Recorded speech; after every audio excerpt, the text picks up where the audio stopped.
Preferably यहाँ पर short positions बनाने की सलाह होगी 460 के स्टॉप लॉस के साथ। ओके इस बीच एचडीएफसी बैंक में आप देखिए कुछ चंक जो बिके हैं इसमें करीब 31.5 लाख का 31 लाख 40 लाख शेयरों का सौदा यहाँ पे लास्ट ईयर की कुल वैल्यू करीब 431 करोड़ रुपए स्टॉक डे ऊपर। अगर आप देखें तो बड़े पैमाने पे कुछ यहाँ पे हाथ बदले हैं एचडीएफसी बैंक में। स्टॉक डे ऊपर 1366 रुपये। अब देखिए इस प्राइस पर भी बड़े ब्लॉक एग्जीक्यूट हो रहे हैं एचडीएफसी बैंक में। ये फाइनल एग्जिट भी हो सकते हैं कुछ और कुछ अच्छी एंट्री पॉइंट भी हो सकते हैं। लेट्स सी क्या कर रहा है। लेकिन पिछले 4-5 सेशन में आवाज़ पे अगर बहुत अच्छे कोई ट्रेड्स गए हैं इस वोलेटिलिटी में भी, तो मैं बताता हूँ एक था अपोलो हॉस्पिटल्स, लिखा है स्क्रीन पे। ये ट्रेड शुक्रवार को दिया था, शुक्रवार को भी दिया था और सोमवार को भी दिया था मानस ने। 6400 की कॉल भी दी थी, फिर मैंने उस पर डेल्टा लिफ्टिंग की बात भी की थी कि इसे ऊपर ले आएंगे मानस। It's now 6758। आपका व्यू इस पर क्या है? देखिए व्यू तो अभी भी पॉजिटिव है वीरेन जी। मेरा समझना है कि अगर आपने लॉन्ग पोजीशन बनाई हुई है और आप अभी होल्ड कर रहे हैं तो वहां पर स्टॉप लॉस 6684 कर लीजिए, पोजीशन में बने रहिए। आई थिंक जो नेक्स्ट टारगेट होगा वो 6900 6950 की रेंज में होगा। ओके बैंक निफ्टी बार बार 200 डे मूविंग एवरेज टेस्ट कर रहा है। ध्यान रखिए 200 डे मूविंग एवरेज अब थोड़ी सी स्लैंटिंग अपवर्ड है, 44,900 के आसपास आ गई है, 44,903 के करीब है 200 डे मूविंग एवरेज। तो बार बार उस पर सपोर्ट ले रहा है। एक मेरे ख्याल से कोशिश है एल्गो ट्रेडर्स की थोड़ा उसको बचा के रखने की। अभी तक तो सक्सेसफुल है लेकिन आगे देखते हैं ये सक्सेसफुल रहता है या नहीं। अच्छा कुछ स्टॉक्स हैं जहाँ अभी अपना खुद का मोमेंटम है, जैसे BEL, एस्ट्रल, ये कुछ स्टॉक्स हैं। अगेन बहुत ज़्यादा ट्रेड्स नहीं ले रहे हैं, हम सिर्फ स्पॉटिंग कर रहे हैं क्योंकि ट्रेड्स इस समय लेना मतलब थोड़ा सा डेंजरस हो सकता है मार्केट में थोड़ा सा। लेकिन कुछ स्टॉक्स हैं जहां पर इस समय थोड़ी सी स्पॉटिंग की जा सकती है। सन टीवी हो गया, महिंद्रा एंड महिंद्रा हो गया। अच्छा आज भारत फोर्ज में फाइनली थोड़ी सी रिकवरी है, तो ये कुछ स्टॉक्स हैं जहां पर इस समय थोड़ी सी आपको रिकवरी दिखाई ज़रूर देगी। अच्छा एक बार फार्मा इंडेक्स लेकर आइए। अच्छा ये एक तरीका होता है मार्केट में पता करने का कि क्या हो रहा है। इसका क्या मतलब है? इसका मतलब है कि अब जिनके पास प्रॉफिट्स हैं वो भी अपने प्रॉफिट्स बचा रहे हैं, और उसका सबसे बड़ा एग्जांपल है लुपिन। एक बार लुपिन लेकर आइए, लुपिन एट डेज लो। ये इंटरेस्टिंग है, ठीक है ना वीरू, क्योंकि ये एक तरीके से ये एक अच्छी खबर है मार्केट के लिए। क्योंकि जब सबसे स्ट्रॉन्ग स्टॉक्स भी गिरने लगे ना तो मतलब ये होता है कि अब मार्केट थोड़ा सा लोग मतलब थ्रोइंग इन द टावल, अपने प्रॉफिट भी कन्वर्ट कर रहे हैं कैश में। वो मार्केट के लिए कई बार अच्छा होता है। तो ऐसे 2-3 दिन अगर आ गए तो ये मार्केट के लिए एक अच्छा साइन होगा कि जहां पर प्रॉफिट है वहां पर भी अगर थोड़ा सा सेलिंग हो रही हो तो कैश में कन्वर्ट होगा तो तभी तो 52 वीक लो लिया जाएंगे, मतलब कहने का तात्पर्य यही है अनुज। हाँ ऑब्वियसली बिल्कुल जो 52 वीक पे होगा, हाँ बिल्कुल तभी तो वो लिए जाएंगे। लेकिन तो थोड़ा सा सबको मार्केट एक चीज़ समझिए है, मार्केट तैयार नहीं है कल का लो तोड़ने के लिए। अभी तक कल का लो तोड़ने के लिए तैयार नहीं है हम। निफ्टी पर देखिए अभी भी 21,568, मेरे ख्याल से आज का लो कितना रहा है 21,530, कल का लो था 21,543।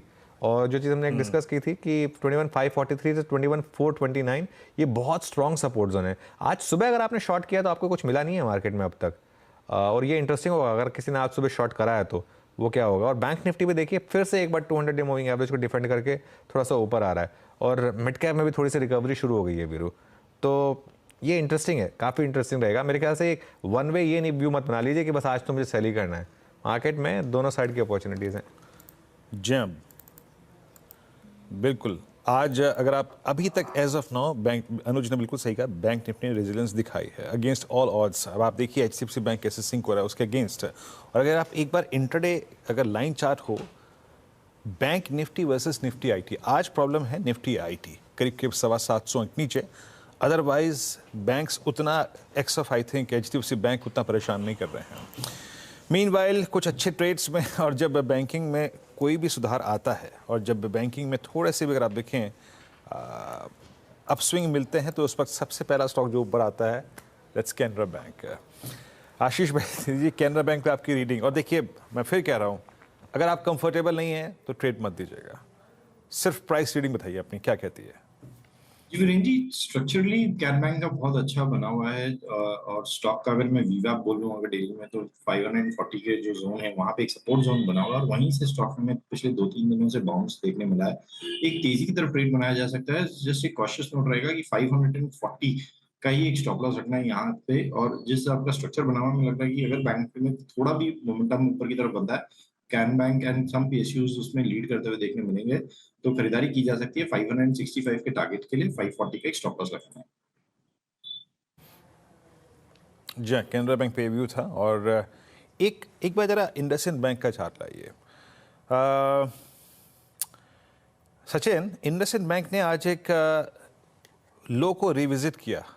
लो था 23 जनवरी का और इन दो लो के साथ पैरेलली अलाइंड है 200 डे एक्सपोनेंशियल मूविंग एवरेज, यानी बैंक निफ्टी के इस प्राइस पे 45,050 पे एक स्टॉक और एक ऑलमोस्ट डबल बॉटम बनाने के या फिर फाइनली उस बॉटम को तोड़ने के कगार पे है। आपकी प्राइस ट्रेडिंग इंडसइंड बैंक में क्या कहती है सचिन? देखिए यहाँ से मुझे भी लग रहा है कि डाउन साइड थोड़ी सी लिमिटेड है, रिस्ट्रिक्टेड है एंड जिस तरीके से इसने अभी तक 1440 के आसपास का एक स्विंग लो बनाया है, उनका 200 डे एक्सपोनेंशियल मूविंग एवरेज भी लगभग अराउंड 1433 के आसपास प्लेस्ड है। तो काफी सारे मल्टीपल सपोर्ट जोन्स यहाँ पर अवेलेबल है एंड प्लस जिस तरीके से इसने अपने प्रीवियस डे स्विंग लो को भी डिफेंड किया है, तो मुझे लग रहा है यहाँ से थोड़ी सी अगर मार्केट में रिकवरी होती है तो आई थिंक इसका कंट्रीब्यूशन भी शानदार होना चाहिए। सो 1480 का एक मेजर हर्डल है, बट जिस तरीके से पोजीशनिंग है मुझे लग रहा है 1435 के स्टॉप लॉस के साथ लॉन्ग्स बनाने में कोई हर्ज नहीं है on a decline and review zone हो सकता है लगभग अराउंड 1470 या 1480 का फॉर द डे। तो यहाँ पर शॉर्ट्स बिल्कुल नहीं करने हैं, मल्टीपल सपोर्ट जोन है जहां से एक रिबाउंड हो सकता है। ओके, चलिए 4 का चौका की शुरुआत करते हैं। सबसे पहले आपको बताते हैं सीक्वेंस। प्रशांत सावंत से आज हम लेंगे सस्ता ऑप्शन आ रहे हैं आपके पास। राजेश जी, आप तैयार रखिए एफएनओ सुपरस्टार।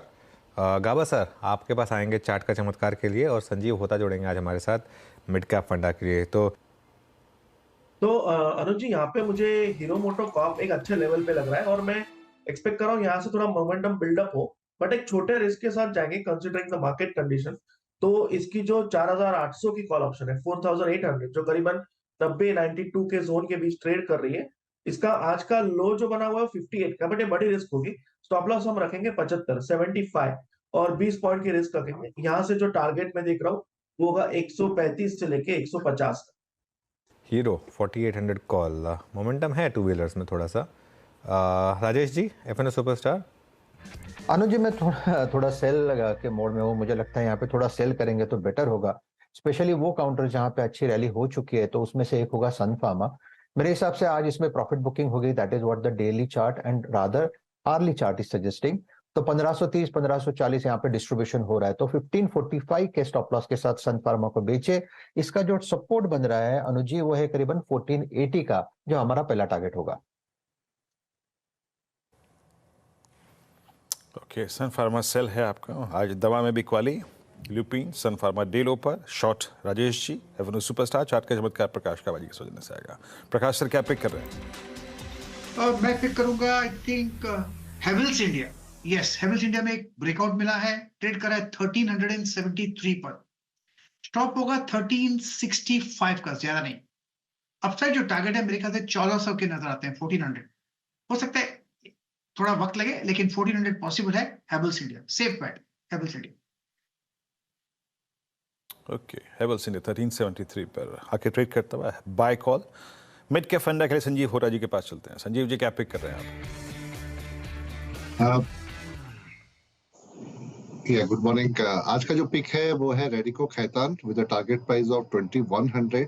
तो लास्ट 2-3 सालों में पूरा अपने आप को ट्रांसफॉर्म कर दिया रेडिको खैतान, जो एक डिस्टिलरी प्लेयर था अभी वो ब्रांडेड IMFL प्रीमियम प्लेयर हो गया है। और लास्ट क्वार्टर नंबर्स आए हैं, बहुत ही स्ट्रॉन्ग नंबर्स आए हैं। ये थर्ड कंसेक्यूटिव क्वार्टर है जहां उसके प्रीमियम पोर्टफोलियो 20% प्लस ग्रो किए हैं और बहुत बड़े बड़े ब्रांड लॉन्चेस भी आ रहे हैं कंपनी के और जो मार्केट में एक्सेप्टेबिलिटी भी दिखी है। डिलीवरेज हो रहा है कंपनी, नेट डेट नीचे आ रहा है और मुझे लगता है कि नेक्स्ट 2 सालों में बैलेंस शीट और स्ट्रांग हो जाएगा और डेट पूरा ही कम हो जाएगा। अभी 40 टाइम्स ट्रेड हो रहा है कंपनी FY26 वैल्यूएशन पे, तो मुझे लगता है री-रेटिंग के यहाँ पे और भी आसार है, तो बाय की सलाह रहेगी वहाँ पे with the target price of 2100।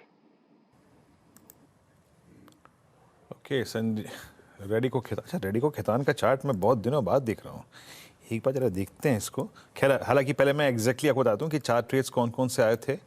पहला ट्रेड आया था आज प्रशांत जी के सौजन्य से, सस्ता ऑप्शन, और वो था हीरो मोटोकॉर्प की कॉल 135-130-50 के टारगेट के लिए 4800 के सस्ता ऑप्शन था। राजेश सतपुर जी ने सेल किया यहाँ पे Sun Pharma for a possible target of 1480 on the downside. यहाँ पे एक सेल कॉल थी फार्मा स्पेस पे। प्रकाश गाबा सर ने पिक किया आज हेवल्स को लॉन्ग साइड पे, स्ट्रेंथ दिखाई देती उनको 1400 के लिए। और संजीव होरा जी ने Radico Khaitan is at all time high. Yes, क्या गजब का 1725 मेरे ख्याल से इसका मूव शुरू हुआ था सितंबर में, करीब 1258 से लगभग 500 रुपये जोड़ दिए इस स्टॉक ने। बहुत दिनों बाद मैंने इस स्टॉक को देखा आज। बता दें कि मनी कंट्रोल पर दिए गए विचार एक्सपर्ट्स के अपने निजी विचार होते हैं। वेबसाइट या मैनेजमेंट इसके लिए उत्तरदायी नहीं है। यूजर्स को मनी कंट्रोल की सलाह है कि कोई भी निवेश निर्णय लेने से पहले सर्टिफाइड एक्सपर्ट की सलाह लें।